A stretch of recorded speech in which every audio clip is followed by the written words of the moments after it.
आज की कहानी, गलतफहमी। मायके से जैसे ही ममता आई विपिन से नौकरी करने को पूछ बैठी। विपिन ने कहा, बच्चों की देखभाल कौन करेगा।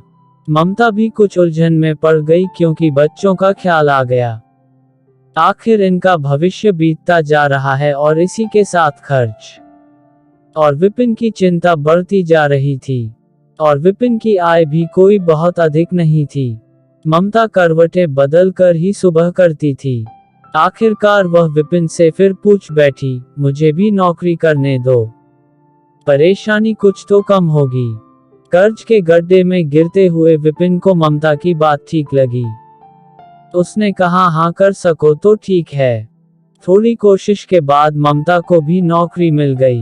अब दोनों कार्यालय और घर के काम करने लगे। एक दिन ममता के कार्यालय से आने में कुछ समय की देरी हो गई। विपिन घर के काम में लगा हुआ है, साथ ही ममता के बारे में सोच रहा था। तभी ममता एक व्यक्ति के साथ घर में प्रवेश करती है और चाय नाश्ते के बाद उस व्यक्ति को विदा करती है। उस नौजवान के जाते ही विपिन ममता पर बरस पड़ता है। तू अब तक क्या कर रही थी जबकि रात के 9 बजने वाले हैं। कुलटा कहीं की इस इच्छा की पूर्ति के लिए नौकरी करना चाहती थी। मैं समझा कि दोनों की नौकरी से आमदनी बढ़ेगी और हम अच्छा जीवन व्यतीत करेंगे, पर हुआ उल्टा ही। तभी तो कहा जाता है कि स्त्रियां चारदीवारी से बाहर जाते ही अविश्वसनीय हो जाती हैं, धर्म और चरित्र का ख्याल खो देती हैं।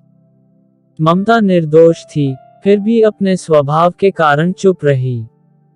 विपिन ने कहा, चुप रहने से काम नहीं चलने वाला है। अब मैं तुमसे तलाक लेना चाहता हूँ, क्योंकि अब तुम किसी और की प्रेमिका हो, मेरी नहीं। तुम तलाक के लिए तैयार रहना। बच्चों का भार मैं वहन करूँगा। तुमने मेरे साथ विश्वासघात किया है। आत्मसम्मान की भावना सब में होती है। ममता भी भला कब तक शांत रहती। आखिरकार बोल पड़ी, मैं नहीं जानती थी कि आप आधुनिक होते हुए भी इतने शंकालु मानसिकता के हैं। मैं तो निर्दोष हूँ, पर फिर भी यदि आप मेरा किसी से बोलना या किसी के साथ काम करना नापसंद करते हैं तो मैं भी तलाक के लिए तैयार हूँ। मैं पिंजरे की चिड़िया बनकर नहीं रहना चाहती। ऐसी मानसिकता के कारण ही स्त्रियों को विद्रोह करना पड़ता है। इतना सुनते ही विपिन का पशुत्व जागता है। वह डंडे से ममता की पिटाई करता है। ममता रोते रोते पूरी रात बिताती है। आज तलाक का दिन है, जीवन साथी बिछड़ जाएंगे। विपिन यह जानने की कोशिश करता है कि कहीं ममता निर्दोष तो नहीं है। अदालत की ओर बढ़ते कदम के साथ विपिन के मन में यह प्रश्न चुभ सा रहा था। वह सोचने लगता है कि कोई स्त्री गलत होकर भी ऐसे जवाब नहीं दे सकती है। तभी सामने से उसे ममता आती हुई दिखाई देती है। विपिन ममता से कुछ देर अकेले में बात करने की विनती करता है।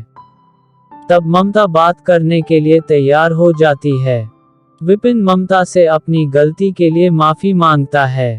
ममता कुछ देर सोचने के बाद विपिन को अपनी गलती सुधारने का एक मौका देने के लिए तैयार हो जाती है।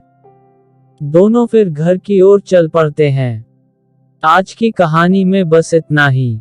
कल फिर मिलते एक नई कहानी के साथ। कहानी सुनने के लिए धन्यवाद।